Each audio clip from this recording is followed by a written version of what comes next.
প্রিয় দশম শ্রেণীর ছাত্রছাত্রীরা, আশা করি তোমরা সকলে তোমাদের পরিবারের সঙ্গে সুস্থ ও স্বাভাবিক রয়েছো। আজকের যে বিষয়টি নিয়ে আলোচনা করব সেটি হলো তোমাদের ভূগোল পাঠ্য বইয়ের প্রথম অধ্যায় বৈজিত প্রক্রিয়া ও সৃষ্ট ভূমিরূপ। এই অংশটি থেকে পরীক্ষায় যাবতীয় এমসিকিউ বলো, দু এক কথায় প্রশ্ন বলো, সেসব প্রশ্নগুলি নিয়ে আলোচনা করা হয়েছে এই ভিডিওটির মাধ্যমে। তাই তোমরা ভিডিওটি স্কিপ না করে প্রথম থেকে শেষ পর্যন্ত দেখতে থাকো, কারণ এই প্রশ্নগুলির মধ্যে থেকেই তোমাদের একটি পরীক্ষায় অবশ্যই কমন আসবে। তাহলে আজকের আলোচনাটি শুরু করলাম। প্রথম অধ্যায় বৈজিত প্রক্রিয়া ও সৃষ্ট ভূমিরূপ, 100% common suggestion, part on video. গুরুত্বপূর্ণ এমসিকিউ এবং দু এক কথায় উত্তর দাও। 1 নম্বর প্রশ্নটি হলো বৈজিত প্রক্রিয়ার শক্তির মূল উৎস কী? উত্তরটি হলো সূর্য। 2 নম্বর প্রশ্নটি হলো উঁচু ভূমিভাগ ক্ষয় পেয়ে নিচু হওয়ার প্রক্রিয়াকে কী বলে? উত্তরটি হলো অবরোহণ। 3 নম্বর প্রশ্নটি হলো সঞ্চয় কার্যের মাধ্যমে নিচু স্থান ভরাট হয়ে উচ্চতা বৃদ্ধির প্রক্রিয়াকে কী বলে? উত্তরটি হলো আরোহণ। 4 নম্বর প্রশ্নটি হলো অবরোহণ ও আরোহণ প্রক্রিয়ার দ্বারা ভূমিভাগের সমতলীকরণ প্রক্রিয়াকে কী বলে? উত্তরটি হলো পর্যায়ন। 5 নম্বর প্রশ্নটি হলো অবরোহণ প্রক্রিয়ার অপর নাম কি? উত্তরটি হলো নগ্নীভবন বা অবনমন। 6 নম্বর প্রশ্নটি হলো আরোহণ প্রক্রিয়ার অপর নাম কি? উত্তরটি হলো সঞ্চয় বা অবক্ষেপণ বা স্তূপীকরণ। 7 নম্বর প্রশ্নটি হলো বৈজিত প্রক্রিয়াকে কী প্রক্রিয়াও বলা হয়? উত্তরটি হলো পর্যায়ন। 8 নম্বর প্রশ্নটি হলো কারা প্রথম পর্যায়ন বা গ্রেডেশন শব্দটি ব্যবহার করেন? উত্তরটি হলো চেম্বারলিন ও স্যালিসবারি।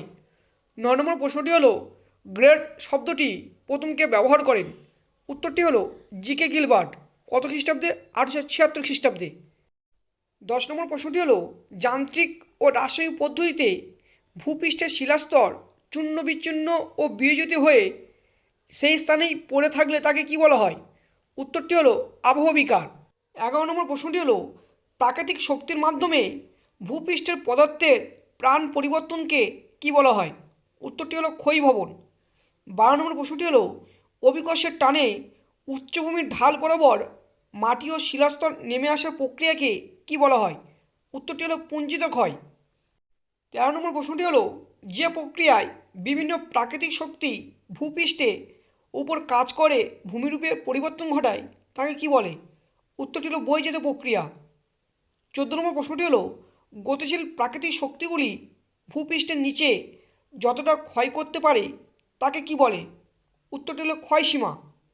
15 নম্বর প্রশ্নটি হলো ক্ষয়সীমার ধারণার প্রবর্তন করেন কে? উত্তরটি হলো জেডব্লিউ পায়েল। কত খ্রিস্টাব্দে? 1875 খ্রিস্টাব্দে।